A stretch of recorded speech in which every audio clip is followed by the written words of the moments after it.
প্রকৃতি প্রত্যয়ের দ্বিতীয় ক্লাসে আপনাদের সবাইকে স্বাগতম। গতদিন আমরা প্রকৃতি প্রত্যয়ের প্রথম ক্লাসটা করেছিলাম, তাই না? গতদিন আমরা কি পড়েছি? গতদিন আমরা কৃত প্রত্যয় পড়েছি। হ্যাঁ, আমরা জানি আহ প্রত্যয় কত প্রকার। প্রত্যয় আমার কত প্রকার বলেন? এগুলো তো পড়া হয়েছে, উত্তর করেন। প্রত্যয় কত প্রকার? প্রত্যয় কত প্রকার? প্রত্যয় সাধারণত দুই প্রকার। হ্যাঁ, কৃত প্রত্যয়, তদ্ধিত প্রত্যয়। কৃত প্রত্যয়টা আমরা গতকালকে পড়ে ফেলেছি, আর আজকে আমরা তদ্ধিত প্রত্যয়টা পড়বো। আচ্ছা, তদ্ধিত প্রত্যয়টা জানো কাকে বলে? আমরা কি পড়ছিলাম? সাধারণত সাধারণত নাম প্রকৃতি কাকে বলে সেটা আমি বলি। কৃত প্রকৃতি আর নাম প্রকৃতি, তাই না? তো নাম পদের মূল অংশকে আমরা বলতেছি নাম প্রকৃতি। নাম পদের মূল অংশকে আমরা বলতেছি নাম প্রকৃতি। এই নাম প্রকৃতির সাথে যখন প্রত্যয় যুক্ত হচ্ছে, নাম প্রকৃতি বা প্রাতিপদিক, নাম প্রকৃতি বা প্রাতিপদিক, তাই না? এই নাম প্রকৃতি বা নাম শব্দ বা প্রাতিপদিকের সাথে যখন প্রত্যয় যুক্ত হয় তখন সেটাকে আমরা বলি তদ্ধিত প্রত্যয়। আর তদ্ধিত প্রত্যয় সাধিত শব্দকে কি বলি? তদ্ধিতান্ত শব্দ বলি, তাই না? তদ্ধিতান্ত শব্দ বলি। এখন কৃত প্রত্যয়ের তদ্ধিত প্রত্যয়ের মধ্যে কিভাবে আলাদা করব গতকালকে কিন্তু আমি অলরেডি বলে ফেলছি, তাই না? যে ঠিক আছে, ক্রিয়া থাকলে আমরা কৃত প্রত্যয় বুঝবো, বা ক্রিয়া না থাকলে সেটা আমরা তদ্ধিত প্রত্যয় ধরে নেব, কিন্তু সবসময় তো আমরা এটা বুঝতে পারবো না। সেক্ষেত্রে আমি কি বলছিলাম যে ক্রিয়া প্রকৃতির ক্ষেত্রে ধাতু বা ক্রিয়ামূল থাকে। ম্যাক্সিমাম ক্ষেত্রে এরকম থাকে, তারপর স্থা, বৃত। হ্যাঁ, এগুলো কখনোই স্বাধীন শব্দরূপে ব্যবহৃত হয় না। তবে নাম শব্দ বা প্রাতিপদিক গুলো ম্যাক্সিমাম ক্ষেত্রে সচরাচর আমরা দেখি কি স্বাধীন শব্দরূপে ব্যবহৃত হচ্ছে, যেমন ঢাকা, তারপরে জামদানি, সরি মানে জমিদার। হ্যাঁ, ম্যাক্সিমাম শব্দ ফুল, ফুল, চোর, ম্যাক্সিমাম শব্দ কি স্বাধীন পদরূপে ব্যবহৃত হয়। তো যে শব্দগুলো যেখানে আমরা যখন দেখব যে যে শব্দগুলো সচরাচর স্বাধীন পদরূপে ব্যবহৃত হয়, ওগুলো হবে আমার কি হবে বলেন তো? নাম প্রকৃতি বা নাম শব্দ বা প্রাতিপদিক, যাই বলি না কেন। তো এগুলোর সাথে যখন প্রত্যয় যুক্ত হচ্ছে ওইটা হয়ে যাচ্ছে তদ্ধিত প্রত্যয়। একটু কারেকশন করে দিই, যেটা অলরেডি আমি টেলিগ্রাম গ্রুপে বলেছিলাম গতকালকে। আমি একটু ভুলবশত, আমরা যখন ধাতু পড়েছিলাম, ধাতু পড়ার সময় আমরা মৌলিক ধাতুর প্রকারভেদ কয়টা পড়ছিলাম? তিনটা, তাই না? মৌলিক ধাতুর প্রকারভেদ তিনটা। একটা বাংলা ধাতু, সংস্কৃত ধাতু, বিদেশি ধাতু। তো আমি তখন ভুলবশত স্লিপ অফ টাং করে বলে ফেলছিলাম যে বিদেশি ধাতু তো তদ্ধিত প্রত্যয়ের সাথে বসবে। মানে একটা কমপ্লিটলি রং ইনফরমেশন ছিল, এবং খুব বড় ধরনের একটা রং ইনফরমেশন ছিল এটা। আমি কিভাবে এই ভুলটা করে ফেললাম আমি নিজেও জানি না। যাই হোক, ধাতু কখনোই, ধাতু এটা তো নামই ধাতু। ধাতু বাংলা ধাতু হইতে পারে, সংস্কৃত ধাতু হইতে পারে, বিদেশি ধাতু হইতে পারে, ধাতু কখনোই কি তদ্ধিত প্রত্যয়ের সাথে বসবে না। হ্যাঁ, তদ্ধিত প্রত্যয়ের সাথে কি বসবে? নাম শব্দ বা নাম প্রকৃতি বা প্রাতিপদিক বসবে। ধাতু মানেই ওটা কৃত প্রত্যয়ের সাথে বসবে, ঠিক আছে? ধাতু মানে কৃত প্রত্যয়। সেখানে সংস্কৃত ধাতু বসতে পারে, বিদেশি ধাতু বসতে পারে, বাংলা ধাতু বসতে পারে। ধাতু মানেই কৃত প্রত্যয়। ঠিক আছে, কারেকশন করে দিলাম। আর আমার অনাকাঙ্ক্ষিত ভুলের জন্য আমি খুবই খুবই দুঃখিত। এরপর আসি। তাহলে তদ্ধিত প্রত্যয় আমি বারবার মেনশন করতেছি, বারবার বলতেছি, তদ্ধিত প্রত্যয় কখন হবে? নাম শব্দের সাথে বা নাম শব্দের শেষে যখন প্রত্যয় যুক্ত হবে, প্রত্যয় যুক্ত হয়ে যখন যখন নতুন কোনো শব্দ গঠন করবে, নতুন একটা নতুন শব্দ গঠন করবে, যখন নতুন কোনো শব্দ গঠন করবে তখন সেটা কি হবে বলেন তো? তখন সেটা হবে তদ্ধিত প্রত্যয়। আশা করছি ক্লিয়ার। তদ্ধিত প্রত্যয়টা আবার তিন প্রকার। কি কি? বাংলা তদ্ধিত প্রত্যয়, সংস্কৃত তদ্ধিত প্রত্যয়, বিদেশি তদ্ধিত প্রত্যয়। হ্যাঁ, বাংলা তদ্ধিত প্রত্যয় কিভাবে গঠিত হবে? নাম শব্দের সাথে যখন বাংলা প্রত্যয় যুক্ত হবে তখন সেটা হবে বাংলা তদ্ধিত প্রত্যয়। নাম শব্দের সাথে যখন সংস্কৃত প্রত্যয় যুক্ত হবে তখন সেটা হচ্ছে সংস্কৃত প্রত্যয়। আর নাম শব্দের সাথে যখন বিদেশি প্রত্যয় যুক্ত হবে তখন সেটাকে আমরা বলবো বিদেশি তদ্ধিত প্রত্যয়। এখানে কি নাম শব্দের সাথে বা নাম প্রকৃতির সাথে যুক্ত হচ্ছে সবকিছু, কোথাও কিন্তু ধাতুর কোনো কারবার নাই। তদ্ধিত প্রত্যয়ের ক্ষেত্রে ধাতুর কিন্তু কোনো কারবারই নাই, ধাতুর সাথে কোনো সম্পর্ক নাই। ধাতুর সাথে কার সম্পর্ক আছে বলেন তো? ধাতু বা ক্রিয়ামূলের সাথে কার সম্পর্ক আছে? ধাতু বা ক্রিয়ামূলের সাথে কার সম্পর্ক আছে? কৃত প্রত্যয়ের। আচ্ছা, এখন আমরা একে একে প্রত্যেকটা প্রকারভেদ ডিটেলস পড়বো। প্রথমে আমরা দেখবো বাংলা তদ্ধিত প্রত্যয়। এখন বাংলা তদ্ধিত প্রত্যয়টা কিভাবে চিনবো? আমি বললাম যে নাম শব্দের সাথে যখন বাংলা প্রত্যয় যুক্ত হবে তখন সেটাকে আমি বলবো বাংলা তদ্ধিত প্রত্যয়। তো বাংলা তদ্ধিত প্রত্যয় তো আমি চিনি না, কি কি কি বাংলা প্রত্যয় কি কি আছে আমি তো জানি না। আমাকে কি করতে হবে, একটু কষ্ট করে মুখস্থ করতে হবে প্রত্যয়গুলো। কেন মুখস্থ করতে হবে? কারণ মুখস্থ করলে আমি ইজিলি চিনতে পারবো যে নিচের কোনটা বাংলা তদ্ধিত প্রত্যয়, নিচের কোনটি সংস্কৃত তদ্ধিত প্রত্যয়, নিচের কোনটি বিদেশি তদ্ধিত প্রত্যয়। এগুলো চেনার একমাত্র উপায় হচ্ছে প্রত্যয়গুলো আমাকে জানতে হবে। প্রত্যয়গুলো জানার জন্য যে মুখস্থই করে ফেলতে হবে একদম ঠাড়া মুখস্থ এরকম না, টিএম করতে পারলে ভালো। টিএম করতে পারলে অবশ্যই ভালো, তবে কোনো কারণে যদি দেখেন যে আপনি টিএম করতে পারতেছেন না, কি করবেন, কয়েকবার করে পড়ে যাবেন যাতে চেহারা দেখলে আপনি চিনতে পারেন। এখন এই যে আ আই আই উ আল, হ্যাঁ, এই যে একদম ইসের মতো করে পড়বেন, কবিতার মতো সরার মতো করে পড়ে যাবেন, কয়েকবার করে পড়বেন যাতে করে প্রত্যয়গুলোর চেহারা দেখলে আপনি বুঝতে পারেন যে না এটা তো বাংলা প্রত্যয়। ঠিক আছে? তাহলে বাংলা প্রত্যয় কি কি আছে আমাদের? আমাদের বাংলা প্রত্যয় কি কি আছে? আই, আমি, আমা, মি, হ্যাঁ, তারপর হচ্ছে ইয়া, এ, উয়া, ও, উ, আরি, আরু, আলি, হ্যাঁ, এগুলো হচ্ছে আমার সবই বাংলা প্রত্যয়। এগুলো আমার সব কি হবে বলেন তো? সবই হচ্ছে আমার বাংলা প্রত্যয়। এরপরে আসি, প্রত্যেকটা আমি একটু উদাহরণ সহকারে দেখি। এই প্রত্যয়গুলো এক এক সময় যখন আহ তদ্ধিত প্রত্যয়ের ক্ষেত্রে নাম শব্দের সাথে এক একটা প্রত্যয় যুক্ত হয়ে যখন শব্দটা গঠিত হয়, ওই শব্দগুলো বিভিন্ন অর্থে ব্যবহৃত হইতে পারে। যেমন দেখেন, চোর, চোরা, চোরা শব্দটা কোন শব্দ থেকে আসছে? অবশ্যই চোর শব্দ থেকে আসছে, তাই না? চোর শব্দ থেকে আসছে চোরা। এই চোরের সাথে যখন আ প্রত্যয় যুক্ত হচ্ছে তখন সেটাকে আমরা বলতেছি চোরা। চোরা, চোরা আমরা কি অর্থে ব্যবহার করি? অবজ্ঞার্থে, মানে ওকে একদম হেলাফেলা করা অর্থে, তাই না? অবজ্ঞার্থে আমরা চোরা ব্যবহার করি। কেষ্ট যোগ আকেষ্টা, অবজ্ঞার্থে, হ্যাঁ। তাহলে কেষ্ট শব্দটা কোত্থেকে আসছে? কেষ্ট থেকে। কেষ্টর সাথে আ প্রত্যয় যুক্ত হয়ে কি হয়ে গেল? কেষ্টা। চোর যোগা চোরা, চোরা কেষ্টা, এগুলো কি অর্থে ব্যবহৃত হয়েছে? অবজ্ঞার্থে। এগুলো কিন্তু পরীক্ষায় প্রশ্ন আসে। অবজ্ঞার্থে আহ চোরা শব্দটি কি অর্থে ব্যবহৃত হয়েছে, কেষ্ট শব্দটি কি অর্থে ব্যবহৃত হয়েছে, অথবা নিচের কোন প্রত্যাশাদিত শব্দটি অবজ্ঞার্থে ব্যবহৃত হয়েছে, এভাবে পরীক্ষায় কিন্তু প্রশ্ন আসতে পারে। তো কোনটা কোন অর্থে ব্যবহৃত হয়েছে এগুলো সহই আমাদেরকে পড়তে হবে। এগুলো কি করতে হবে? সহ পড়তে হবে কিন্তু, ঠিক আছে? এরপর আসি বৃহদার্থে। আমরা সব প্রথমে কোন প্রত্যয় পড়তেছি? আমরা কিন্তু আ প্রত্যয় পড়তেছি। আ প্রত্যয় দিয়ে কিছু শব্দ আমরা পড়বো। আরো অনেক অনেক শব্দ আছে, যার কাছে যে বই আছে বই থেকে কাইন্ডলি আরো পড়ে নিবেন। বৃহদার্থে ডিঙি যোগ আর ডিঙা, ডিঙা নৌকা, সপ্তকর ডিঙা, হ্যাঁ, ওই যে মধুকর, মধুকর ডিঙা, সপ্তকর ডিঙা, ওগুলো কি বড় বড় নৌকা না? বৃহদার্থে ডিঙি যোগ ডিঙা, এই ডিঙাটা কোত্থেকে আসছে? ডিঙি নৌকার সাথে আ প্রত্যয় যুক্ত হয়ে কি হয়ে গেল? ডিঙা। সদৃশ অর্থে, অর্থাৎ একই রকম দেখতে।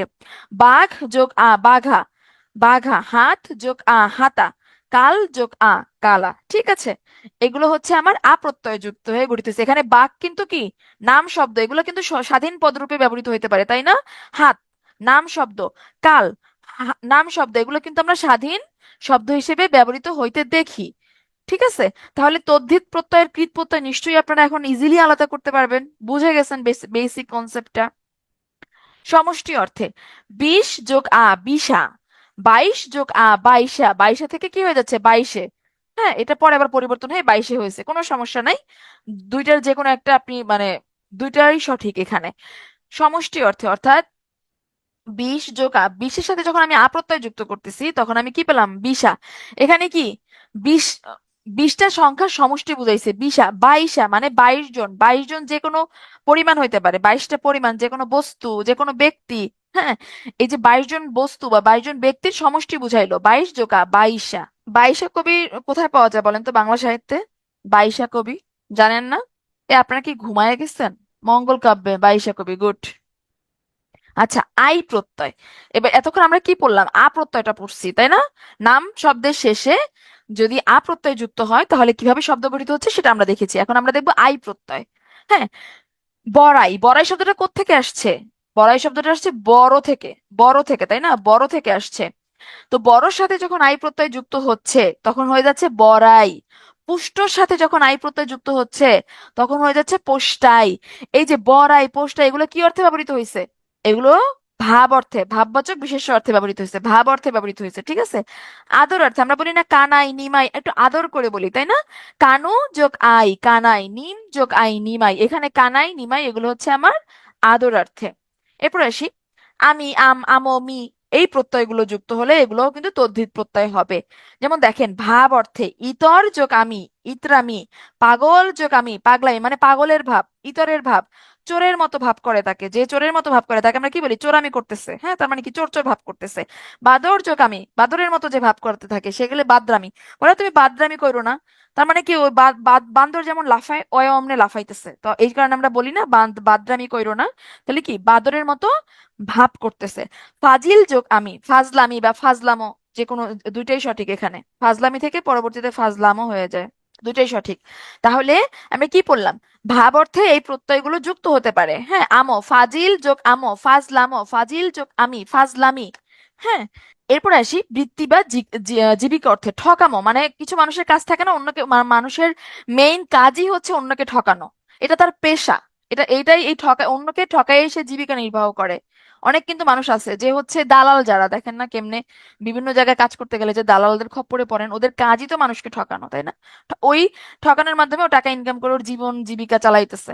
তাহলে বৃত্তি বা জীবিকা অর্থে কি কি ব্যবহার করতে পারি আমি? ঠক যোগ আমো, ঠকামো। ঠকামো শব্দটা কোত্থেকে আসছে? ঠক, ঠক থেকে আসছে না? ঠক যোগ আমো, ঠকামো। আচ্ছা, এখানে হসন্ত দিলাম না কেন? কারণ ধাতু মানে এখানে হসন্ত কেন দিলাম না?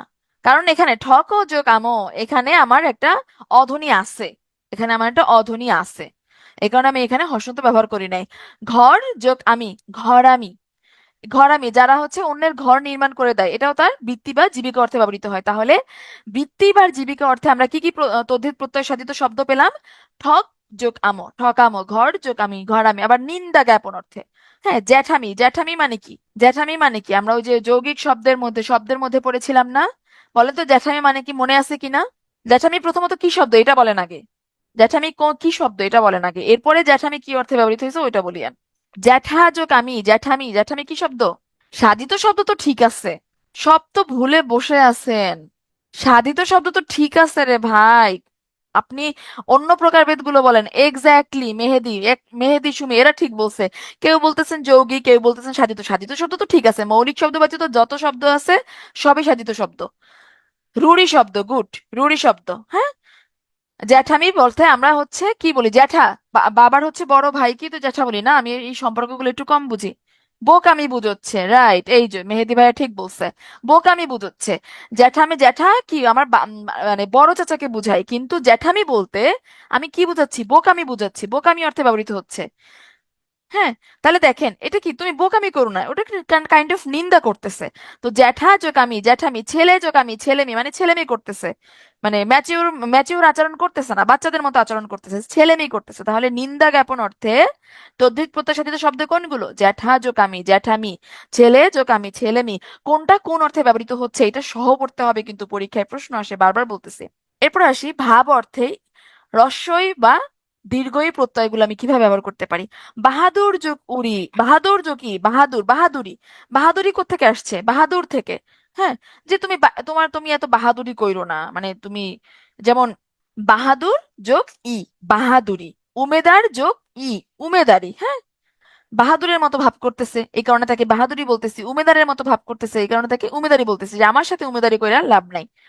এক্স্যাক্টলি ও আসলে উমেদার না, উমেদার না, ও বাহাদুর না, কিন্তু ভাব করতেছে বাহাদুরের মতো, ভাব করতেছে উমেদারের মতো। বৃত্তি বা পেশা বা ব্যবসা অর্থে ডাক্তার যোগ ই, ডাক্তারি। মুক্তার যোগ ই, মুক্তারি। হ্যাঁ, মালিক অর্থে কিসের মালিক? জমির মালিক, জমিদার যোগ ই, জমিদারি। দোকান যোগ ই, দোকানি। এই দোকানের মালিক কে? ওই দোকানদার। দোকান যোগ ই, দোকানি। এরপরে আসি ইয়া থেকে এ, ইয়া বা এ। হ্যাঁ, ইয়া বা এ, এই প্রত্যয়গুলো আমি কোথায় কখন যুক্ত করব? যেমন দেখেন, মাটি যোগ এ, মেটে। আমরা বলি না এটা এটা উপকরণ, এটা মেটে। মেটে, এখন মেটে শব্দটা কোত্থেকে আসছে? অবশ্যই মাটি থেকে আসছে। মাটি, মাটির সাথে এ প্রত্যয় যুক্ত হইয়া কি হয়ে গেল? মেটে। আবার দেখেন, জালের সাথে ইয়া প্রত্যয় যুক্ত হয়ে হয়ে গেল জালিয়া। পরবর্তীতে এটা পরিবর্তনের মাধ্যমে হয়ে গেল জেলে। ঠিক আছে, তাহলে উপকরণ বোঝাতে মাটি যোগ এ, মেটে। উপজীবিকা বোঝাতে বা পেশা বোঝাতে বা বৃত্তি বোঝাতে জাল যোগ ইয়া, জালিয়া বা জেলে। এরপর আসি উয়া বা ও প্রত্যয়। এখানেও সেম, উপজীবিকা বোঝাতে কি হবে? মাস যোগ উয়া, মাসুয়া। মাছ জকুয়া, মাসুয়া বা মেসো, যে মাছ ধরে তাকে আমরা বলতেছি মেসো। ওর মাছ ধরেই ও হচ্ছে জীবিকা নির্বাহ করতেছে, এই কারণে এখানে কি কি অর্থে ব্যবহৃত হবে? এটা অবশ্যই উপজীবিকা অর্থে ব্যবহৃত হবে। তদ্ধিত প্রত্যয় কিন্তু অনেক সোজা, কঠিন পাঠটা আমরা গতকালকে পড়ে ফেলছি। তদ্ধিত প্রত্যয় হচ্ছে পানির মতো সোজা। তারপরে দেখেন আরি আরি, মানে আরি আরি আরু প্রত্যয় যদি গঠিত যোগ হয়, তাহলে কি এটা একটা বিশেষণ শব্দ হিসেবে ব্যবহৃত হয়। যেমন দেখেন ভিক, ভিখারি, ভিখারি শব্দটা কোত্থেকে আসছে? ভিক থেকে। শাঁখারি শব্দটা কোত্থেকে আসছে? শাক থেকে। হ্যাঁ, শঙ্খ, শঙ্খ থেকে শাক, সেখান থেকে শাঁখারি। ঠিক আছে? তো দেখেন ভিক যোগ আরি, ভিখারি, শাক যোগ আরি, শাঁখারি, এগুলো কি অর্থে ব্যবহৃত হয়? বিশেষণ পদ অর্থে ব্যবহৃত হয়। এরপর আসি উক প্রত্যয়। উক প্রত্যয় যদি গঠিত হয় কিভাবে শব্দ গঠিত হচ্ছে, যেমন লাজুক, লাজুক শব্দটা কোত্থেকে আসছে? লজ্জা থেকে, লজ্জা বা লাজ থেকে, তাই না? মিশুক, মিশুক শব্দটা কোত্থেকে আসছে? মেশা থেকে বা মিশ থেকে। মিথ্যুক শব্দটা কোত্থেকে আসছে? মিথ্যা থেকে। তাহলে এগুলোর পরে আমরা কি করব? উক প্রত্যয়টা যোগ করে দিব। উক প্রত্যয়টা যোগ করে দিলে আমরা তদ্ধিত প্রত্যাশাদিত শব্দ পাবো। আর এটা কি অর্থে ব্যবহৃত হচ্ছে? বিশেষণ পদ হিসেবে ব্যবহৃত হবে। যেমন লাজ যোগ উক, লাজুক, লাজুক ছেলে। তাহলে এখানে লাজুকটা কি হবে? লাজুকটা কি হবে বলেন তো? বিশেষণ হবে। সে খুব মিশুক, এখানে মিশুক কাকে মডিফাই করতেছে? সে শব্দটাকে মডিফাই করতেছে, তাই না? তার মানে এই যে সে, সে কি সর্বনাম? সর্বনামকে কে মডিফাই করতে পারে? নাউন বা প্রোনাউনকে কে মডিফাই করতে পারে? অবশ্যই অ্যাডজেক্টিভ মডিফাই করে। তাহলে সে খুব মিশুক, সে খুব মিশুক। তাহলে এখানে কি মিশুক কি হবে? অ্যাডজেক্টিভ বা বিশেষণ হবে। মিথ্যুক, মিথ্যা যোগে মিথ্যুক, সে মানে রহিম মিথ্যুক, রহিম মিথ্যুক, কারণ সবসময় ও মিথ্যা কথা বলে। তাহলে মিথ্যুক শব্দটা কাকে মডিফাই করছে? রহিমকে অবশ্যই। রহিমকে মডিফাই করার কারণে এটা কি হয়ে যাবে? বিশেষণ হয়ে যাবে। এরপর আসি, এটা হচ্ছে আমাদের বাংলা প্রত্যয়গুলো শেষ। আরো আছে এখানে, সব কভার করা হয় না। এখানে তো অনেকগুলো প্রত্যয় দেখছি আমরা, তাই না? যেমন দেখেন এখানে আই, আম, ইয়া, উক, আরি, আলি। হ্যাঁ, মিতা যোগ আলি, মিতালি। হ্যাঁ, এগুলা তো, এগুলা হচ্ছে আপনারা হচ্ছে বই থেকে কাইন্ড অফ দেখে নিবেন। এরপরে আসি বিদেশি তদ্ধিত প্রত্যয়। বিদেশি তদ্ধিত প্রত্যয় অর্থাৎ যে প্রত্যয়গুলো বিদেশি ভাষা থেকে আগত, বাংলা ভাষায় যে প্রত্যয়গুলো বিদেশি ভাষা থেকে চলে আসছে, ওইটা হচ্ছে আমার বিদেশি তদ্ধিত প্রত্যয়। অর্থাৎ নাম শব্দ বা নাম প্রকৃতির পরে যখন বিদেশি প্রত্যয় যুক্ত হবে তখন সেটা হয়ে যাবে বিদেশি তদ্ধিত প্রত্যয়। আমি এখন এখানে আগে হিন্দি প্রত্যয়গুলো পড়বো। হিন্দি প্রত্যয়গুলো কি কি আছে? ওয়ালা আলা, ওয়ালা আলা, এগুলো হচ্ছে হিন্দি প্রত্যয়। ওয়ান আন, এগুলো হচ্ছে হিন্দি প্রত্যয়। হ্যাঁ, আনা আনি, পনা সা সে, এগুলো একসাথে, প্রত্যয়গুলো একসাথে পড়ে ফেলবেন, তাহলে এগুলো আইডেন্টিফাই করতে খুব মানে সহজ হবে। ইজিলি আইডেন্টিফাই করতে পারবেন যে এটা বিদেশি অর্থাৎ হিন্দি তদ্ধিত প্রত্যয়, হিন্দি প্রত্যয় সাধিত শব্দ, হিন্দি প্রত্যয় সাধিত শব্দ, ফার্সি প্রত্যয় সাধিত শব্দ। এগুলো হচ্ছে যখন প্রত্যয়টা আপনি পড়ে ফেলবেন, খুব সোজা। বিদেশি প্রত্যয় কিন্তু খুব সোজা। ওয়ালা আলি, ওয়ালা ওয়ালা আলা, ওয়ান আন, তারপর হচ্ছে আনা আনি, পনা শাসে, এগুলো হচ্ছে হিন্দি প্রত্যয় সাধিত শব্দ। অর্থাৎ এগুলো হচ্ছে, সরি, এগুলো হচ্ছে হিন্দি প্রত্যয়, প্রত্যয়। এই হিন্দি প্রত্যয়গুলো যখন নাম শব্দের সাথে পরে যুক্ত হবে তখন সেটা কি হবে বলেন তো? হিন্দি প্রত্যয় সাধিত শব্দ। খেয়াল করেন, বাড়িওয়ালা, বাড়িওয়ালা শব্দটা কি? বাড়ির সাথে ওয়ালা শব্দটা যুক্ত হয়েছে, বাড়ি যোগ ওয়ালা, বাড়িওয়ালা। দিল্লিওয়ালা, দিল্লি যোগ ওয়ালা, দিল্লিওয়ালা। মাসওয়ালা, মাস যোগ ওয়ালা, মাসওয়ালা। এই ওয়ালা কি? ওয়ালা হচ্ছে আমার হিন্দি প্রত্যয়, বিদেশি হিন্দি প্রত্যয়, হিন্দি প্রত্যয় সাধিত শব্দ। হ্যাঁ, বিদেশি বললেই তো হিন্দি, ফার্সি, আরবি সব চলে আসবে। যখন আপনি হিন্দি স্পেসিফিক করে দিচ্ছেন, পিছনে আর বিদেশি যোগ করার দরকার নাই। ওয়ান আন, এটাও আমার হিন্দি প্রত্যয়। যেমন দেখেন গারোয়ান কোত্থেকে আসছে? গারোয়ান, গাড়ি যোগ ওয়ান, গারোয়ান। দার যোগ ওয়ান, দারোয়ান। দার যোগ ওয়ান, দারোয়ান। ঠিক আছে? এরপরে হচ্ছে আনা আনি, বিবি যোগ আনা, বিবি আনা, বা বিবি যোগ আনি, বিবি আনি। হিন্দু যোগ আনা, হিন্দু আনা, বা হিন্দু যোগ আনি, হিন্দু আনি। ঠিক আছে? পনা, পনা পনা প্রত্যয়টাও কিন্তু হিন্দি, পনা প্রত্যয়টাও কিন্তু হিন্দি। ছেলে যোগ পনা, ছেলে পনা। বেহায়া যোগ পনা, বেহায়া পনা। ঠিক আছে? সা বা সে, সা বলি বা সে বলি, যাই বলি না কেন দুইটাই কিন্তু হিন্দি প্রত্যয়। পানি, পানিসা, পানসে, পানসে মানে পানসে লাগে, যে কোনো, যার কোনো স্বাদ নাই। মানে এরকম কিছু ফলের নাম বলেন তো যেগুলো একটু পানসে লাগে খেতে? আমার এই মুহূর্তে মনে পড়তেছে না। মানে সারা রাত না ঘুমানোর পরে মাথা ব্ল্যাঙ্ক হয়ে আছে। পানসা, পানসা। অনেক অনেক পেয়ারা আছে কিন্তু যেগুলো হচ্ছে আমার কাছে কাজি পেয়ারাটা, আমি জানি না আপনাদের কাছে কেমন লাগে। কাজি পেয়ারাটা আমার কাছে পানসা লাগে। হ্যাঁ, পানি ফল, হ্যাঁ পানি ফল, ওটাও পানসা। তো এই পানসে বা পানসা কোত্থেকে আসছে? পানি থেকে আসছে। তাহলে পানি যোগ সা বা পানি যোগ সে, হ্যাঁ, এই যে সা বা সে প্রত্যয়টা যুক্ত হলো, এটা কোন প্রত্যয়, কোন দেশের প্রত্যয়? হিন্দি প্রত্যয়, বলিউডের প্রত্যয়, তাই না? এটা হচ্ছে বলিউডের প্রত্যয়। আচ্ছা, তো হিন্দি প্রত্যয়গুলো কি করতে হবে, আমাদের একটু মুখস্থ করে ফেলতে হবে, তাহলে আমরা ইজিলি ইজিলি বলিউডের যে প্রত্যয়গুলো আছে, হ্যাঁ শাহরুখ খান না, শাহরুখ খান, আমির খান সহ যে প্রত্যয়গুলো আছে, বলিউডের প্রত্যয়গুলো আমাদেরকে কি করতে হবে, মুখস্থ করে ফেলতে হবে, এতে করে আমি পরীক্ষার হলে ইজিলি ইজিলি হচ্ছে আইডেন্টিফাই করতে পারবো। এবারে সে ফার্সি প্রত্যয়গুলো পড়বো। হিন্দিও বিদেশি, ফার্সিও বিদেশি, বিদেশি কিন্তু হিন্দি একলা না, হ্যাঁ ফার্সিও কিন্তু বিদেশি।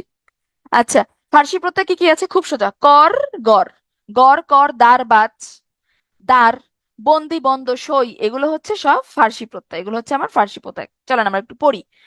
কর গর, গর কর, এগুলো হচ্ছে আমার ফার্সি প্রত্যয়। যেমন দেখেন, কারিগর, কারি যোগ গর কারিগর, বাজিগর, বাজি যোগ গর বাজিগর, সওদাগর, সওদা যোগ গর সওদাগর। আবার দার, খবরদার, তাবেদার, তাবেদারটা এখানে এরকম হয়ে গেল কেন ওর চেহারাটা?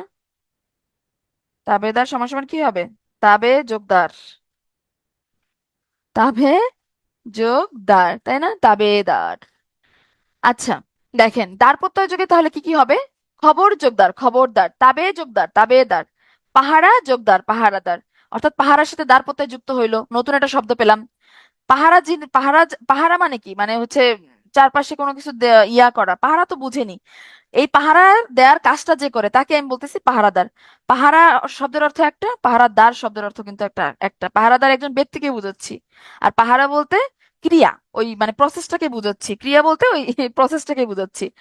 হ্যাঁ, খবর শব্দের মানে একটা, খবরদার শব্দের অর্থ কিন্তু আবার আরেকটা, খবরদার এই কাজটা করবা না। হ্যাঁ, তো খবর যোগদার, খবরদার, তাবে যোগদার, তাবেদার, তাবেদারি করতেছে, হ্যাঁ মাতবরি করতেছে। বাজ, কলমের সাথে যখন বাজ প্রত্যয় যুক্ত হলো, কলম বাজ, ধরি বাজ, ধোকা বাজ, গলা বাজ। হ্যাঁ, গলা শব্দের অর্থ একটা, গলাবাজ শব্দের অর্থ একটা, মানে ওই যে বলি না আমরা গলাবাজি করতেছে আমার সাথে, মানে ওই যে হম্বি দম্পি, হ্যাঁ ওইটা আর কি। আর গলা শব্দের অর্থ তো আমরা সবাই বুঝি। আচ্ছা, বন্দি বা বন্দ প্রত্যয়, বন্দি বা বন্দ প্রত্যয় এটা হচ্ছে আমার ফার্সি প্রত্যয়। যেমন জবান যোগ বন্দি, জবান বন্দি, শাড়ি যোগ বন্দি, শাড়ি বন্দি, নজর যোগ বন্দি, নজর বন্দি, কোমর যোগ বন্ধ, কোমর বন্ধ। আবার সই, সই বা একই রকম অর্থ মানে মতো অর্থে, জুত যোগ সই, জুত সই, মানান যোগ সই, মানান সই, এটা তোমার সাথে মানান সই মানে এটা তোমার সাথে মিলবে, এটা তোমার সাথে যাবে। চলন সই মানে চলার মতো, জুত সই মানে একদম ঠিকঠাক মতো মিলে গেছে। টেকসই, হ্যাঁ একদম সাস্টেইন করার মতো। টেকসই এর ইংরেজি আরেকটা বাংলা আমার মনে আসতেছে না, এই কারণে বললাম সাস্টেইন করার মতো। হ্যাঁ, টেকসই সার্ভাইভ করার মতো, অনেকদিন টিকে থাকার মতো। এই যে মনে পড়ছে, টিকে থাকার মতো, হ্যাঁ টেকসই। তাহলে এই যে নাম প্রত্যয়, নাম প্রকৃতি বা নাম শব্দের সাথে যখন আমি সই প্রত্যয় যুক্ত করতেছি, প্রত্যেকবারে আমি একটা নতুন নতুন শব্দ পাচ্ছি। জুৎসই, মানানসই, চলনসই, টেকসই। হ্যাঁ, এখন বলেন তো টিপসই, এটা এটা বলেন তো টিপসই, এটা হবে কিনা? এইটা ফার্সি প্রত্যয় সাধিত শব্দ হবে কিনা বলেন তো? না, কারণ এখানে সই প্রত্যয় না, এখানে টিপসই, নামসই, এখানে কিন্তু সই একটাই প্রত্যয় না, এগুলো হচ্ছে একদম স্বাধীন শব্দ, এগুলো হচ্ছে আমার স্বাধীন শব্দ, ঠিক আছে? এখানে সই, এই টিপসই, নামসই, এই সইগুলো কোত্থেকে আসছে? এই দুইটা শব্দের সই কোত্থেকে আসছে? স্বাক্ষর থেকে আসছে। এই দুইটা শব্দের সই আসছে আমার স্বাক্ষর থেকে, ঠিক আছে? এরপর আসি সংস্কৃত তদ্ধিত প্রত্যয়, এখানে একটু প্যাচ লাগতে পারে। আশা করি প্যাচ লাগবে না। কেন প্যাচ লাগবে না? যদি আমরা এই প্রত্যয়গুলো কি করে ফেলি, কয়েকবার দেখে ফেলি, মুখস্থ করে ফেলি, তাহলে আমরা ইজিলি সংস্কৃত তদ্ধিত প্রত্যয়টা চিনবো। অর্থাৎ নাম প্রকৃতি বা নাম শব্দের পরে যখন সংস্কৃত প্রত্যয় বসবে, তখন সেটা হবে সংস্কৃত তদ্ধিত প্রত্যয়। সংস্কৃত প্রত্যয় কি কি আছে? এই যে স্নিক, একদম দেখেই বোঝা যাচ্ছে, যুক্ত বর্ণ টুক্ত বর্ণ দিয়ে পুরো ভরা। ইতো, ইমনি, ইলিষ্ট, ইন, তর, তম, তা, ত, হ্যাঁ, নি, ন, নিয়, বতু, বিন, র, ল। বললাম টিপসই, নামসই, এই শব্দগুলোর সাথে যে সই শব্দটা আছে, এখানে সই কিন্তু প্রত্যয় হিসেবে ব্যবহৃত হয় নাই, এই সই শব্দটা আসছে স্বাক্ষর থেকে, ঠিক আছে? এখানের এই সই দুইটা প্রত্যয় হিসেবে ব্যবহৃত হয় নাই। আচ্ছা, এখন দেখেন এইগুলো হচ্ছে আমার সংস্কৃত প্রত্যয় সব। এখন কোন প্রত্যয় থাকলে কি পরিবর্তন হয়ে কি হয়ে যাবে, এটা এখানে দেয়া আছে। অ বা স্নো একই জিনিস, অ থাকলে স্নো হয়ে যাবে, ই থাকলে স্নি হয়ে যাবে, ইক থাকলে মানে স্নিক থাকলে ইক হবে, বা এ থাকলে স্নে হবে, বা স্নে থাকলে এ হবে, মান থাকলে মতুব হবে, হ্যাঁ, এও থাকলে স্নেহ হবে, বান থাকলে বতুপ হবে, ইমা থাকলে ইমন হবে, দীর্ঘই থাকলে ইন হবে, বি থাকলে বিন হবে, ইন থাকলে নিন হবে। এগুলো হচ্ছে আমার পরিবর্তন। পরিবর্তনগুলো আমি একসাথে দিয়ে দিছি যাতে আপনাদের পড়তে সুবিধা হয়। তাহলে আমি কি দেখলাম, এগুলো হচ্ছে আমার সব সংস্কৃত প্রত্যয়। এগুলো কি আমার সব সংস্কৃত প্রত্যয়। প্রথমত সংস্কৃত প্রত্যয়গুলো টিএম করে ফেলতে হবে। টিএম করতে যদি না পারেন বারবার করে পড়ে ফেলতে হবে যাতে অপশন দেখে এক্সাম হলে চিনতে পারেন। এখন দেখেন পরিবর্তনগুলো কি হবে। অ থাকলে স্ন হবে, অর্থাৎ প্রত্যয় সাজিত শব্দে যদি অ থাকে তখন স্ন হবে। ই থাকলে স্নি হবে, ইক থাকলে স্নিক হবে, এ থাকলে স্নেহ হবে। প্রত্যয় সাজিত শব্দে যদি মান থাকে তাহলে প্রকৃতি প্রত্যয় কি হবে, মতুপ হবে। এও থাকলে স্নেহ হবে। বান থাকলে বতুপ হবে, ইমা থাকলে ইমন হবে, দীর্ঘই থাকলে ইন হবে, বি থাকলে বিন হবে। মেধাবী, মেধাবী প্রত্যেকটার উদাহরণ আমরা সামনে পড়বো। এখানে প্রকৃতি বলতে কি হবে, মেধা যোগ বিন। এই যে বি থাকলে বিন হবে সেটার প্রমাণ পাইছেন। ইন থাকলে নিন হবে। তবে কিছু প্রত্যয়ের কোনো পরিবর্তন হবে না, যেমন সেগুলো কি, ইতো ইলে ইষ্ঠ, তর তম তা তর, এগুলোর কোনো পরিবর্তন হবে না। যা ছিল প্রকৃতি প্রত্যয় ঠিক ঠিক সেটাই বসে যাবে, এগুলোর কোনো পরিবর্তন হবে না। আচ্ছা চলেন, স্ন প্রত্যয়। স্ন প্রত্যয়ের ক্ষেত্রে কি হবে দেখেন তো। স্ন প্রত্যয়ের ক্ষেত্রে এই যে এখানে কি আছে, স্ন প্রত্যয়টাকে যদি আমি ভাঙি কি পাবো বলেন তো। স্ন যোগ মূর্ধন্য, তাই না? এই দুইটা বর্ণ পাবো না। এখানে এই মূর্ধন্য আর মূর্ধন্য স দুইটাই কি হয়ে যাবে, ইত হয়ে যাবে বা বিলুপ্ত হয়ে যাবে। বিলুপ্ত হয়ে কি হবে দেখেন তো, প্রকৃতির শেষে যদি উ থাকে, যদু, উকারটা কি হয়ে যাবে, পরিবর্তিত হয়ে ব হয়ে যাবে।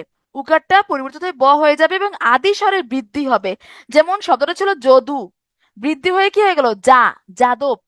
উটা কি হয়ে গেছে, ব হয়ে গেছে। তাহলে যদু যোগ স্ন, যাদব। শিশু যোগ স্ন, শৈশব। আদি স্বরের বৃদ্ধি হয়েছে। এখানে ছিল রস্বইকার। শিশুর সাথে কি ছিল, শিশুর সাথে তালব্য শের সাথে রস্বইকার ছিল, কিন্তু প্রত্যয় সাধিত শব্দ এটা কি হয়ে গেছে, রস্বইকার হয়ে গেছে। তাহলে রস্বইকার বা দীর্ঘইকার কি হয়ে গেছে, ঐকার হয়ে গেছে। বৃদ্ধি, এই যে বৃদ্ধির নিয়মগুলো এখন আসবে, বৃদ্ধির নিয়মগুলো আমরা কিন্তু অলরেডি প্রথম ক্লাসে পড়ে ফেলছিলাম।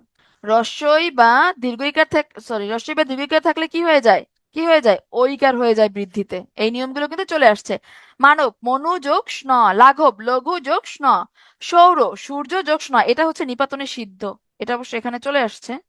এটা কোনো নিয়ম মানে নাই। দেখেন এখানে কি বলছে, এখানে বলছে যে সূর্য যোগ স্ন। এখানে এটা কোনো নিয়ম, এটা নিপাতনে সিদ্ধ হবে।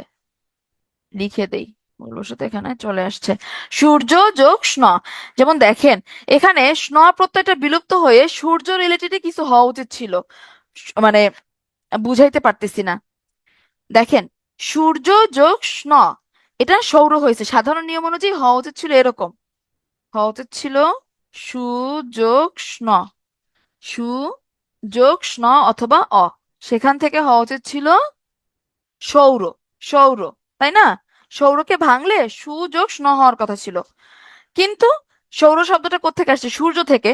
তো সূর্য যোগ স্ন হয়ে গেছে, তার মানে এটা সরাসরি নিয়ম ফলো করে নাই। ঠিক আছে, কারণ আমি কি জানিস, প্রকৃতি শেষে যদি উকার থাকে ওটা পরবর্তীতে ব হয়ে যায়, মানে এই যে নিয়মটা, নিয়মটা পুরোপুরি ফলো করে নাই। সু হওয়ার কথা ছিল, সৌরকে যদি আমি প্রকৃতি প্রত্যয় করতে চাই তাহলে সুযোগ স্ন হওয়ার কথা ছিল, ওটা হয় নাই, হয়ে গেছে সূর্য যোগ স্ন। এটা নিপাতনে সিদ্ধ। আবার দেখেন নাগর, নাগর শব্দটা কোত্থেকে আসছে, নগর থেকে। নগর যোগ স্ন, নাগর। এই যে প্রথম এখানে কি ন, অ ছিল, অটা কি হয়ে যাবে, অ কি হয়ে যাবে, বৃদ্ধিতে আ হয়ে যাবে। আমি কি দেখলাম, স্ন প্রত্যয় যদি থাকে প্রকৃতির আদিস্বরের বৃদ্ধি হবে, তাহলে অ থাকলে কি হয়ে যাবে, আ হয়ে যাবে। হয়েছে না? নগর থেকে কি হয়ে গেছে, নাগর।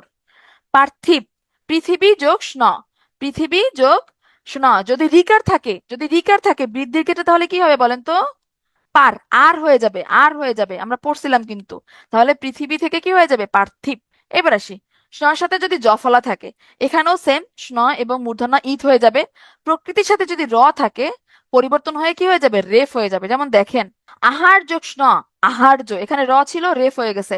ব্যবহার যোগ স্ন, র ছিল, রেফ হয়ে গেছে, ব্যবহার্য। ধীর যোগ স্ন, ধৈর্য। আশা করি বুঝতে পারছেন। যদি স্ন অর্থাৎ এই যে স্নর সাথে যদি জফলা প্রত্যয় থাকে তখন এই যে মূর্ধন্য ষ দন্ত স, সরি মূর্ধন্য মূর্ধন্য ষ দুইটাই ইত হয়ে যাবে, দুইটাই কি হয়ে যাবে, বিলুপ্ত হয়ে যাবে, বিলুপ্ত হয়ে যাবে। ঠিক আছে। আর এই জফলার কারণ, জফলাটা, এই জফলাটা কি হয়ে যাবে, জফলাটা জ রূপে ব্যবহৃত হবে। জফলাটা কি শব্দে, জ রূপে ব্যবহৃত হবে, জফলাটা জ রূপে ব্যবহৃত হবে। আর আর আর কি থাকে যদি প্রকৃতির সাথে র থাকে ওইটা রেফ হয়ে যাবে। আশা করি বুঝতে পারছেন। যদি ন এর সাথে জ ফলা এই প্রত্যয়টা থাকে, তাহলে এখানে কি কি আছে আমি একটু ভাঙি তো, এটাকে যদি ভাঙি কি কি পাবো, কি কি পাবো? এটা মূর্ধন্য ন স পাবো, এটা মূর্ধন্য ন পাবো, আর এটা কি পাবো? জ ফলা পাবো, একটা জ ফলা পাবো, জ ফলা পাবো। এখন দেখেন এখান থেকে মূর্ধন্য মূর্ধন্য ষ দুইটাই ইত হয়ে যাবে, বিলুপ্ত হয়ে যাবে, তাহলে কি থাকতেছে? তাহলে শুধু জ ফলা থাকতেছে। এই জ ফলাটার কারণে, এই জ ফলার কারণে, এই জ ফলার কারণে প্রকৃতির সাথে, সরি, প্রত্যয়জাত শব্দে জ ফলার পরিবর্তে কি বসবে? জ বর্ণটা বসবে, জ বর্ণটা বসবে জ ফলার জায়গায়। জ ফলার জায়গায়, জ ফলার জায়গায় কি বসবে? জ বর্ণটা বসবে। এই যে বসলো জ বর্ণ। আর কি দেখছিলাম, প্রকৃতির সাথে যদি র থাকে তাহলে এটা রেফ হয়ে যাবে। তাহলে কি হইলো? আহার যোগ স্ন, আহার্য, ব্যবহার যোগ স্ন, ব্যবহার্য, ধৈর্য যোগ মানে ধীর যোগ স্ন, ধৈর্য। আশা করি ক্লিয়ার কিভাবে জটা কিভাবে আসছে, আশা করি ক্লিয়ার। এটা জ ফলার পরে, জ ফলার পরিবর্তে এখানে জ বসছে। এরপর আসি, শব্দের শেষে যদি অঞ্জলি থাকে, শব্দের শেষে যদি অঞ্জলি থাকে, তখন প্রকৃতির সাথে, প্রকৃতির সাথে অঞ্জলি বসে যাবে। যেমন দেখেন গীতাঞ্জলি, গীতা যোগ অঞ্জলি গীতাঞ্জলি, শ্রদ্ধা যোগ অঞ্জলি শ্রদ্ধাঞ্জলি, পুষ্প যোগ অঞ্জলি পুষ্পাঞ্জলি। অর্থাৎ নাম প্রকৃতির পরে অঞ্জলি প্রত্যয়টা সরাসরি বসে যাবে। শব্দের শেষে যদি ইক থাকে, আমরা একটু আগে কিন্তু পরে আসছি, ইক থাকলে কি হবে? ইক অথবা স্নিক, ইক অথবা স্নিক দুইটাই হয়, দুইটাই কিন্তু হয়। যেটা যদি আপনি লেখেন সাহিত্য যোগ ইক, এটাও কারেক্ট, সাহিত্য যোগ স্নিক এটাও কারেক্ট। এই দেখেন শব্দের শেষে কি আছে? সাহিত্যিক, ইক শব্দটা আছে। তাহলে আমার সাহিত্য শব্দটা কোত্থেকে আসছে? সাহিত্য থেকে, অবশ্যই, অবশ্যই সাহিত্য থেকে। তাহলে সাহিত্য, সাহিত্য শব্দের সাথে আমি কি প্রত্যয় যুক্ত করব? ইক অথবা স্নিক। তাহলে সাহিত্য যোগ ইক। নাগরিক শব্দটা কোত্থেকে, কোন কোন শব্দ থেকে আসছে? নগর থেকে। আণবিক কোন শব্দ থেকে আসছে? অবশ্যই অণু থেকে। সামরিক, সমর রিলেটেড যা কিছু, তাই না? সমর, সামরিক কোত্থেকে আসছে? সমর থেকে। পারলৌকিক কোত্থেকে আসছে? পরলোক থেকে। তাহলে সাহিত্যিক, সাহিত্যিক শব্দ যদি শব্দটাকে আমি প্রকৃতি প্রত্যয় করি, তাহলে কি পাবো? সাহিত্য যোগ স্নিক সাহিত্যিক, নগর যোগ স্নিক নাগরিক, অণু যোগ স্নিক আণবিক, সমর যোগ স্নিক সামরিক, পরলোক যোগ স্নিক পরলৌকিক। শব্দের শেষে যদি ইল থাকে, তাহলে প্রকৃতির পরে ইল প্রত্যয়টা সরাসরি বসে যাবে। কি আমি যদি খেয়াল করি, জটিল, জটিল শব্দটা কি জট পাকানো থেকে আসছে না? জট, জট পাকানো বা জটা, জটা যোগ ইল, জটিল, বা জট যোগ ইল। জট যদি দেই তাহলেও হবে।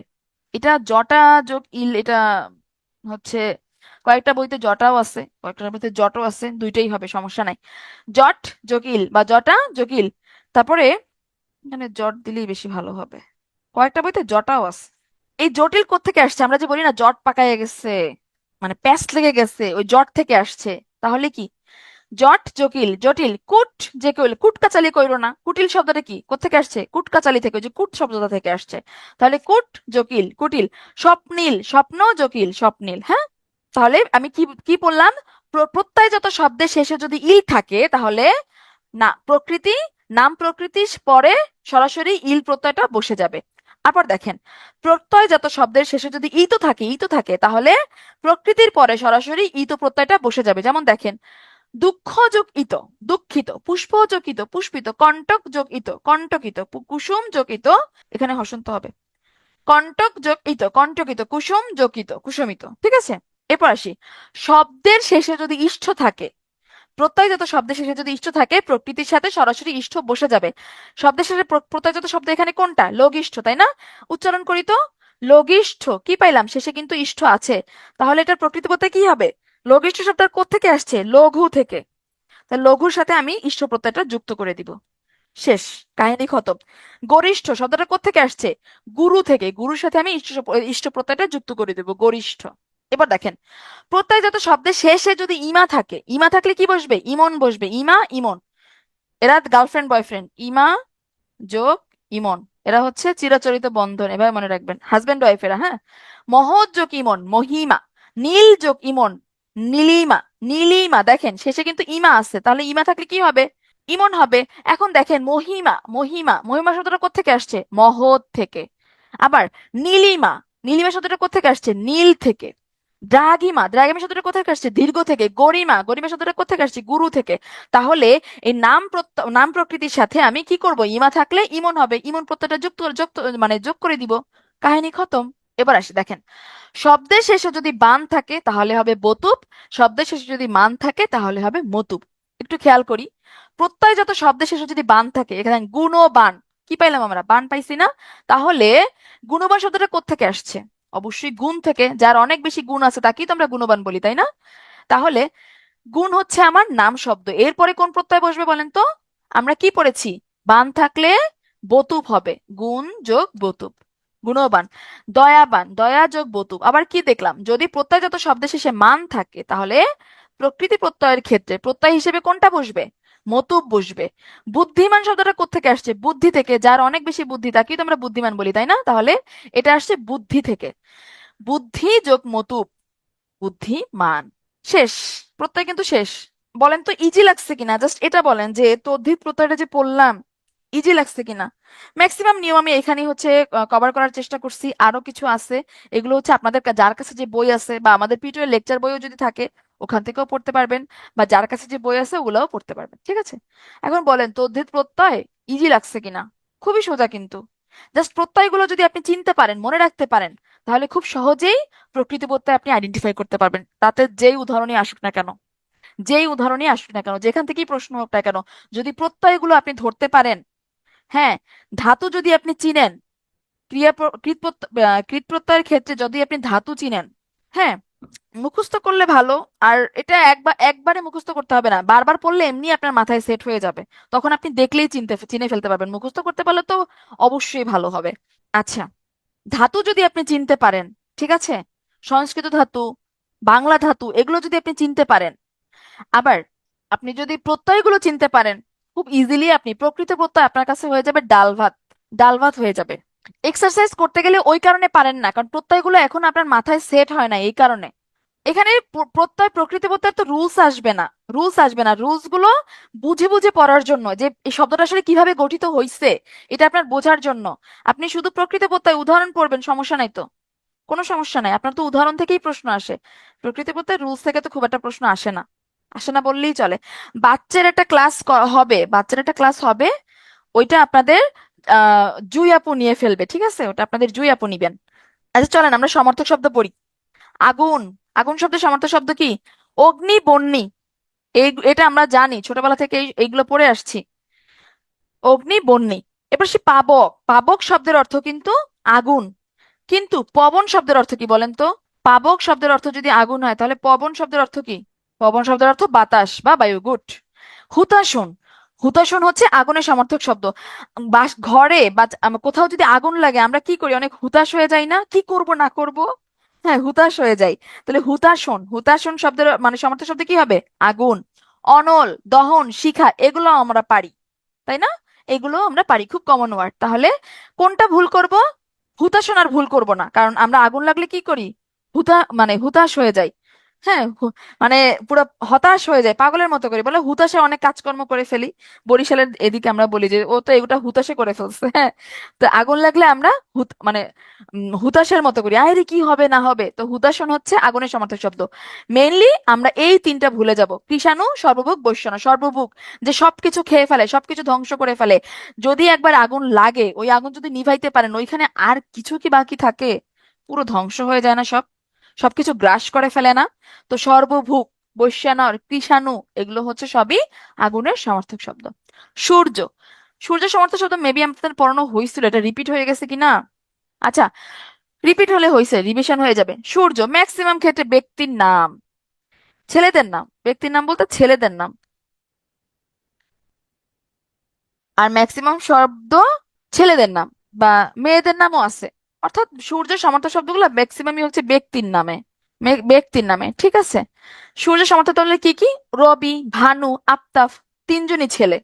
তপন, এইটাও ছেলে। অরুণ, সবিতা, এই দুজন নারীকে আমরা পেলাম, হ্যাঁ। দুইজন নারী সমার্থক শব্দ পেলাম। নারী সমার্থক শব্দ না, মানে নারী নাম পাইছি। অর্ক, দীনেশ, ছেলেদের নাম। আদিত্য, ছেলেদের নাম। মার্তণ্ড, ভাস্কর ছেলেদের নাম। মার্তণ্ড চাইলে আপনারা, আমি শুনি নাই কোথাও, আপনারা শুনছেন কিনা জানি না। তো মার্তণ্ড শব্দের অর্থ কিন্তু সূর্য।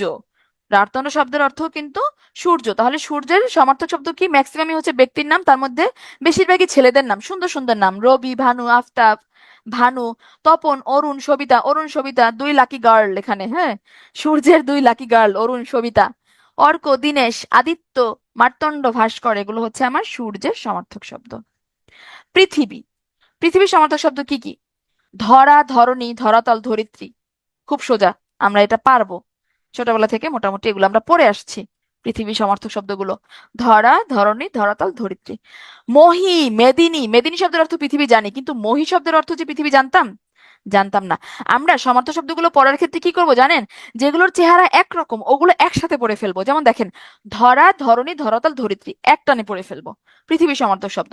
মহি, মেদিনী, মানে কাছাকাছি যেগুলো আছে বা ম দিয়ে যেগুলো আছে একসাথে পড়ে ফেলবো। মহি, মেদিনী, পৃথিবী সমার্থক। অবনী, অদিতি, ভুবন, ভূতল, পৃথ্বী, এটা পরীক্ষা আসে। পৃথ্বী, পৃথিবী, মিল আছে কিন্তু, পৃথ্বী, পৃথিবী। ক্ষিতি, উর্বি, এগুলো একটু আনকমন। যেগুলো আমরা কমন ওগুলো তো একবার পড়ে রেখে দিব, যেগুলো আনকমন ওগুলো আমরা একটু বারবার পড়বো। আনকমন গুলো আমরা কি করব? আনকমন গুলো আমরা চেষ্টা করব একটু বারবার পড়ার, তাহলে আমাদের আর ভুল হবে না, বারবার পড়তে হবে। কমন গুলো তো আমরা সবাই মোটামুটি পারি, আর আনকমন ওয়ার্ড কিন্তু বেশি থাকে না, তো চাইলেই আমরা ইজিলি এগুলো মনে রাখতে পারবো। বিপরীত শব্দ, বঙ্কিম। বঙ্কিমের বিপরীত শব্দ কি হবে? বঙ্কিম মানে কি? বঙ্কিম মানে, বঙ্কিম অর্থ জানেন? কোন একটা বিশেষ জন্য পরীক্ষা প্রশ্ন আসছিল, বঙ্কিম শব্দের অর্থ কি? বাঁকা, গুড। বঙ্কিম বাঁকা, তাহলে ঋজু কি? তাহলে সরল, সোজা। তাহলে বঙ্কিমের বিপরীত শব্দ কি হবে? ঋজু। সরল, সরল মানে একদম কুটকাচালি নাই, একদম সরল মনের মানুষ। সরলের বিপরীত শব্দ কি হবে? বক্র, কুটিল বা জটিল, তিনটার যে কোনো একটাই হইতে পারে। অধিত্যকা, অধিত্যকার বিপরীত শব্দ উপত্যকা। ঐহিক, পারত্রিক, গৃহী, সন্ন্যাসী, ক্ষীয়মান, বর্ধমান মানে ছোট, হ্রাস পাওয়া, বৃদ্ধি পাওয়া। জঙ্গম, জঙ্গম কি? জঙ্গম শব্দের অর্থ হচ্ছে গতিশীল। জঙ্গম শব্দের অর্থ হচ্ছে গতিশীল, তাহলে এটা বিপরীত শব্দ কি হবে? স্থাবর অবশ্যই। সংশয় মানে দ্বিধা আছে, কনফিউশন আছে, হ্যাঁ, তাহলে এটা বিপরীত শব্দ কি হবে? অবশ্যই কনফিডেন্ট, কনফিডেন্স, প্রত্যয়। জরা, জরা শব্দের অর্থ কি? জরা মানে কিন্তু এই রিসেন্ট কোন একটা ব্যাংকের পরীক্ষার জন্য এটা আসছিল, জরা শব্দের অর্থ কি? জরা বলতে এখানে কি বুঝায়? বার্ধক্য, তাই না? বার্ধক্যকে বুঝাইছে। তো জরার বিপরীত শব্দ তাহলে কি হবে? অবশ্যই যৌবন হবে। অনাবিল, অনাবিল, আবিল। চেতন, চেতন মানে জ্ঞান আছে। চেতনের বিপরীত শব্দ কি হবে? অচেতন। প্রফুল্ল, আনন্দিত। বিমর্ষ শব্দের অর্থ কি? বিমর্ষ মানে কিন্তু দুঃখিত। আহারে, বিমর্ষ মনে বসে আছি আমরা, ব্যাপারটা এরকম। প্রফুল্লর বিপরীত শব্দ তাহলে কি হবে? বিমর্ষ। নন্দিত মানে প্রশংসিত, সব জায়গায় প্রশংসিত, মানে একদম ওনার প্রশংসা সবার মুখে মুখে, নন্দিত। এটা বিপরীত শব্দ কি হবে? নিন্দিত, মানে সবাই পিছনে খারাপ, মানে ওনার ওনার সম্পর্কে পিছনে অনেক খারাপ কথা বলতেছে মানুষ, মানে ওনার ভালো না, হ্যাঁ, ওনার কি বলে এটাকে, ফেস ভ্যালু ভালো না।